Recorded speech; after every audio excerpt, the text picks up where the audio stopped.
June 12, 1944, Camp Concordia, Kansas. Krause steps off the troop transport train into blinding prairie sunlight, hands still bound with rope, uniform stained with North African dust and dried sweat. He's been a prisoner of war for 14 months, captured at Tunis, processed through holding camps in Algeria, shipped across the Atlantic in a converted Liberty ship's cargo hold, and now delivered to the middle of nowhere America. Around him, 247 other German soldiers squint against the Kansas heat, looking at endless wheat fields that stretch to the horizon in every direction. This is where they expect to die, or at least suffer. For 2 years, Nazi propaganda has prepared them for this moment. Goebbels' broadcasts painted vivid pictures of American brutality, of prisoners worked to death in chain gangs, starved, beaten, denied medical care. Jewish propaganda, the radio voices insisted, designed to make Americans hate Germans,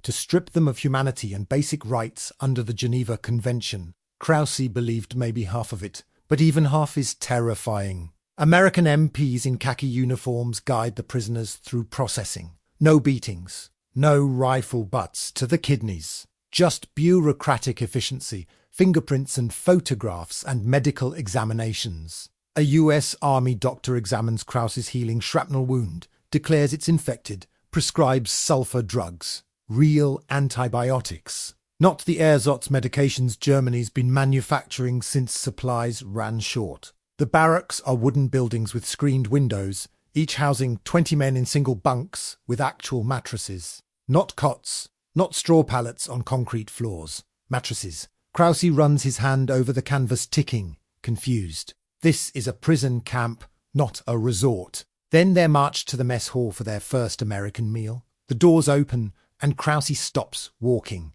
So do the 247 men behind him. They're staring at long tables covered with white bread, roast beef, mashed potatoes with butter, green beans, apple pie, and pitchers of cold milk. Real food. More food than most of them have seen in months. The guards aren't eating yet, which means this isn't some officer's dinner accidentally left out. This is prisoner rations. Gentlemen, welcome to Camp Concordia, announces Captain James Kunz, the camp commander, speaking in fluent German. The United States follows the Geneva Convention. You will be fed the same rations as American troops, housed in accordance with international law, and treated with the dignity appropriate to prisoners of war. That means eat, nobody moves. It has to be a trick, psychological warfare. Fatten them up before the real punishment begins. Kunz sees their hesitation and smiles. It's not poisoned. If that's what you're worried about, sit, eat, you look like you need it. Krause sits, picks up a fork, cuts into the roast beef. It's tender, seasoned, cooked properly. He takes a bite, then another. Around him, 247 German soldiers begin eating in stunned silence, trying to reconcile what they're experiencing with everything they've been told about American savagery. Then a private comes through carrying a metal tub filled with ice and glass bottles with red labels. Coca-Cola. Feldwebel-Klaus. Hartmann stares at the Coca-Cola bottle like it's a religious artifact. He's 24 years old, veteran of the Afrika Korps, captured at El Alamein. He's survived sandstorms, dysentery, British artillery barrages, and a month in a holding camp where rations consisted of hardtack and thin soup. Now an American private is offering him an ice-cold soft drink like they're at a cafe in peacetime Berlin. Go ahead, the private says in broken German. It's free, part of your rations. Hartmann takes the bottle, feels the condensation cold against his palm. He pops the cap using the opener mounted on the wall. Takes a sip, the sugar hits his system like electricity. Real sugar, not saccharin. The carbonation burns pleasantly down his throat. It tastes like propaganda in reverse, like everything they were told about American deprivation and weakness was a lie. Across the mess hall, chef-writer Atto Becker is having an existential crisis over apple pie. He grew up in Hamburg, where rationing began in 1939. By 1943, butter was a distant memory. White flour was reserved for the officer cause, and sugar existed only in rumours. Now he's staring at a slice of pie with a golden crust, real apples,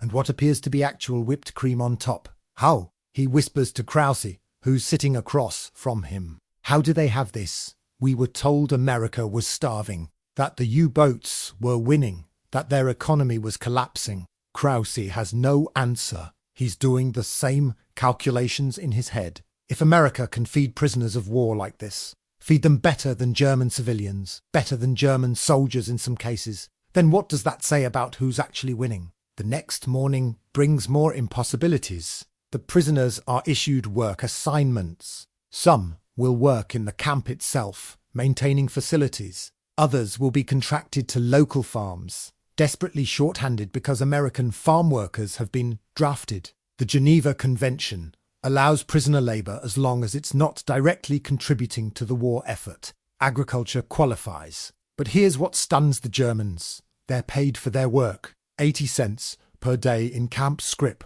Money they can spend at the canteen that stocks cigarettes, toiletries, writing paper and more Coca-Cola. Prisoners being paid for work. Hartmann signs up for farm labour and gets assigned to the Henderson wheat operation 15 miles from camp. On his first day, farmer Tom Henderson drives him and 5 other posts to the fields in a truck, hands them water jugs and shows them how to operate the harvesting equipment. No guards, no guns, just 6 German soldiers, a Kansas farmer and thousands of acres of wheat. You boys run off. You'll die of heat stroke before you get 10 miles, Henderson says practically. Ain't nowhere to run to anyway. Might as well do honest work and get paid for it. They don't run, they harvest wheat. And at lunchtime, Henderson's wife brings sandwiches made with cold cuts, cheese, and that impossible white bread. She treats them like hired hands, not enemies, asks if they want lemonade. Actual lemonade with real lemons and real sugar. Back at camp that evening, Krause discovers the rec hall. Inside, a pool table, ping-pong, chess sets, decks of cards, and a radio that receives American broadcasts. On Wednesday and Saturday nights, the camp shows movies, Hollywood films, westerns and musicals, sometimes with German subtitles. Oberfeldwebel Ernst Zimmermann captured refuses to watch the first movie night. Propaganda. He mutters, "They're trying to break us, make us soft, make us forget we're soldiers." But curiosity wins. The following Saturday, Zimmermann sits in the back row as the projector flickers to life. The movie is Casablanca, released the previous year. Zimmermann watches Humphrey Bogart and Ingrid Bergman navigate love and war in occupied Morocco. It's brilliant, sophisticated, morally complex. Nothing like the crude Jewish propaganda he was expecting. When La Marseillaise plays in the café scene, drowning out the German officers singing Die Wacht am Rhein, Zimmermann feels something crack in him. The Germans in the film are portrayed as villains. Yes, but not monsters. Just men following orders. The same way he followed orders. The same way they all did. After the movie ends, he walks back to his barracks in silence, trying to understand what's happening to him. July 1944, Camp Concordia, week 6 of captivity. The camp library opens on a Tuesday morning, and Oberleutnant Werner Krause is among the first through the door. Inside, he finds 2,000 books in German, everything from technical manuals to novels to newspapers. American newspapers, translated into German by the Office of War Information. They're propaganda, obviously, but Krause reads them anyway, hungry for information about the war. The headlines hit like artillery shells. Allied forces have landed in Normandy. June 6, 1944. The Second Front the Reich feared for years. According to the American papers, over 150,000 troops established beachheads despite fierce German resistance. Follow-up articles describe the liberation of Cherbourg, the advance toward Paris. The photos show endless columns of Sherman tanks, fleets of aircraft, supply dumps that stretch for miles. Krause reads it twice, looking for the lie, the exaggeration, the propaganda spin. But the details are too specific, the casualty figures too honest, admitting Allied losses alongside German ones. If this is propaganda, it's remarkably sophisticated, acknowledging setbacks and difficulties rather than claiming effortless victory. Feldwebel Klaus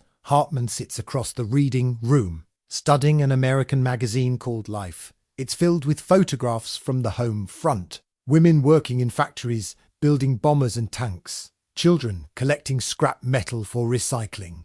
victory gardens in suburban backyards, and everywhere, impossibly, abundance. Store windows full of goods, restaurants serving steaks, ice cream parlors with lines around the block. It's fake, Jeff writer Otto Becker says over his shoulder. Staged photos. They want us to believe they're strong. But Hartman shakes his head slowly. No, look at the details. Background, elements, random people. You can't stage this many photos this convincingly. This is real, Atto. This is what America actually looks like. The implications are devastating. If America has this much industrial capacity, this much food production, this many resources to dedicate to civilian life while simultaneously fielding massive armies overseas, then Germany has already lost. The math is simple and brutal. You can't defeat an enemy who outproduces you 10 to 1 while maintaining higher living standards than your own people. That evening, Captain Kunz holds the first of what will become regular discussion groups. Voluntary attendance, no pressure, just open conversation about the war, politics, and the future. 50 Germans show up, curious despite themselves. Many of you are wondering why you're being treated this way. Kunz begins. He's a German-American, speaks both languages fluently, taught history at a university before the war. The answer is simple. The United States believes in the Geneva Convention. We believe that prisoners of war are soldiers who were doing their duty, not criminals. And we believe that treating you humanely serves our interests. How? Zimmerman challenges from the back. We are your enemies. We killed your soldiers. And our soldiers killed yours, Kunz replies calmly. That's war. But you're not Nazis. Most of you aren't party members. You're Germans who were conscripted, trained, and sent to fight when this war ends. And it will end. Germany will need men who remember that Americans treated them fairly, who can build bridges instead of harbouring hatred. The room falls silent. It's the first time anyone has spoken openly about Germany losing, about what comes after. You think we've already lost, Krause says quietly. Kunz doesn't insult them by lying. I think you should look at the evidence and draw your own conclusions. You're intelligent men. You can see what's in front of you. What's in front of them is abundance. Ice cream socials on Sunday afternoons, where the camp serves 3 flavours and unlimited portions. A canteen that never runs out of stock. Medical care that includes dental work and prescription eyeglasses. Sports equipment for soccer matches played between barracks. A camp newspaper, written by prisoners, printed on American presses, allowed to publish opinions and letters home. Hartman plays soccer that weekend, running across a grass field in athletic shoes provided by the camp, drinking water from coolers filled with ice, eating orange slices at halftime. It feels obscene. His brother is probably in a trench on the Eastern Front right now, starving, freezing, dodging Soviet artillery. And Hartman is playing soccer in Kansas, well-fed and safe, his biggest concern whether his team wins the camp championship. The guilt is crushing, so is the relief. And beneath both emotions, a growing, terrible certainty that everything they were told about the war, about the enemy, about Germany's inevitable victory, was a lie. The war has been over for 7 months. Germany surrendered in May. Japan fell in August. But Oberleutnant Werner Krause and thousands of German POWs remain in American camps, waiting for repatriation to a homeland that no longer exists in the form they remember. The Third Reich is gone. Germany is occupied, divided, its cities reduced to rubble. And the prisoners at Camp Concordia learn about it through newsreels shown in the same rec hall where they watched Hollywood musicals. The newsreels show something worse than military defeat. They show the concentration camps. Bergen-Belsen, Dachau, Auschwitz, mountains of corpses, walking skeletons in striped uniforms, crematoria, gas chambers disguised as showers. The systematic murder of 6 million Jews and millions of others, carried out by Germans in German camps on German soil. Krause watches in the darkness of the rec hall, nausea rising in his throat. Around him, men are weeping, cursing, or sitting in stunned silence. Some refuse to believe it, insisting it's propaganda, allied lies designed to justify their victory, but must know deep in their bones that it's true. I swear to God, We didn't know. Does it matter? Feldwebel Klaus Hartmann responds bitterly. We wore the uniform. We fought for them. Whether we knew or not, we're part of this. Captain Kunz doesn't gloat, doesn't lecture. He simply provides information and lets the Germans wrestle with it themselves. Some will never accept responsibility, will spend the rest of their lives insisting they were just following orders, that they had no choice. But others are being broken open, forced to confront what their country did, what they were part of, even unknowingly. The contrast between their treatment and what was done in Germany's name becomes impossible to ignore. The Americans fed them ice cream, while German guards starved concentration camp prisoners. The Americans showed them movies, while German administrators operated gas chambers. The Americans paid them for their labour, while German industrialists worked slaves to death. In January 1946, repatriation begins.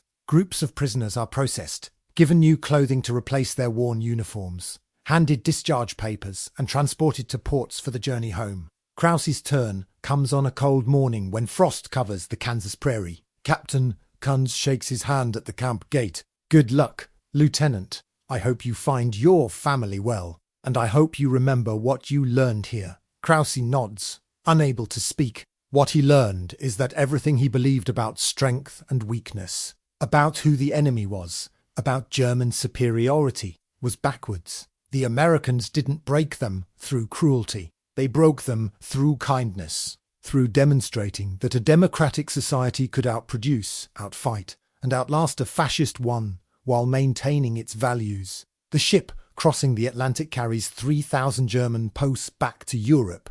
They travel in converted troop compartments, clean and heated, fed 3 meals a day. When they dock at Bremerhaven, they find a Germany they barely recognise. Cities flattened by strategic bombing, infrastructure destroyed, civilians living in rubble, surviving on Allied food aid. The mighty Reich reduced to dependency on the charity of its conquerors. Hartmann makes it back to Hamburg and finds his family's apartment building is now a crater. His mother and sister survived, living in a refugee camp, rationed to 1,200 calories per day, less than he ate as a prisoner of war in Kansas. When he tells them about Camp Concordia, about the food and the movies and the Coca-Cola, they don't believe him. It sounds like a fairy tale, too absurd to be true, but he has proof. In his pocket he carries a photograph taken at the camp, showing him and 5 other posts standing in front of the mess hall, smiling, well-fed,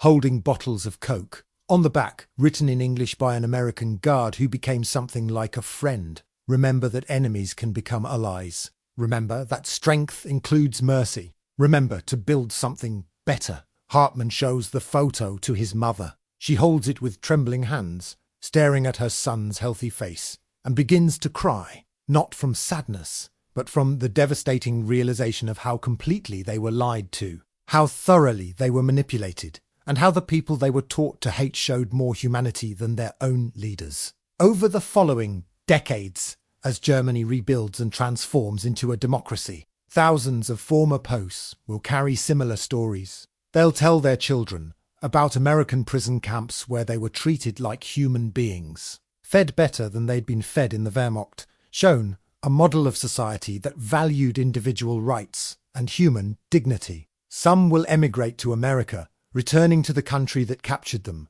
because they remember Kansas wheat fields and ice cream socials, and the revelation that the enemy wasn't evil, just different and better in ways that mattered. Ernst Zimmermann, the Oberfeldwebel who initially refused to watch American movies, returns to Bavaria and becomes a teacher. He spends 30 years educating German children about the war, about the Holocaust, about the dangers of fascism. When students ask how he learned these lessons, he tells them about Camp Concordia, about Coca-Cola and apple pie and a camp commander who treated prisoners as men who deserved second chances. They didn't have to treat us that way, he tells his classes. They won the war. They could have been cruel, and no one would have blamed them, but they chose differently. And that choice changed everything I teach me. It changed Germany, because we learned that democracy isn't weakness. It's strength, the kind of strength that can afford to be merciful. The German posts, who couldn't believe ice cream and Coca-Cola in American prison camps learned a lesson that Nazi propaganda never prepared them for. The United States won the war not just through superior production and military might, but through demonstrating that a free society could fight total war while maintaining the values that made it worth defending. They were defeated by kindness, conquered by generosity, and ultimately converted by the simple proof that everything they'd been told about their enemies was a lie. And that lie's exposure, served with roast beef and cold Coke in a Kansas prison camp, did more to transform Germany than any number of bombs could have achieved.